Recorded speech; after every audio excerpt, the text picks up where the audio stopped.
মেয়ে আমাকে বলছিল যে বাবা, আমরা যে এরকম করে কাপড় পরি, ওই যে ওই মেয়েগুলো যে কাপড় পরে নাই, কি অ্যান্সার দিব আমি? তো বললাম যে আম্মু, আসলে তাদের তাদের বাবা মা মনে হয় তাদেরকে এভাবে শিখায় নাই। আমরা যেমন তোমাদেরকে শিখাইছি, তাদের বাবা মা শিখায় নাই। ও মসজিদে যেতে খুব পছন্দ করে, তো মসজিদে যখনই যাই নিয়ে যান, আপনারাও নিয়ে যাবেন।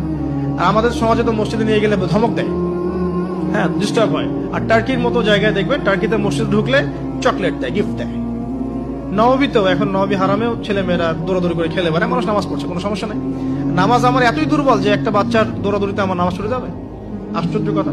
হাসান হোসেন রাদিয়াল্লাহু আনহু মসজিদে দৌড়াতেন, খেলতেন। রাসূল সাল্লাল্লাহু আলাইহি ওয়াসাল্লাম খুতবা থামিয়ে দিয়ে তাদেরকে কোলে নিয়ে এসে আবার খুতবা দিয়েছেন।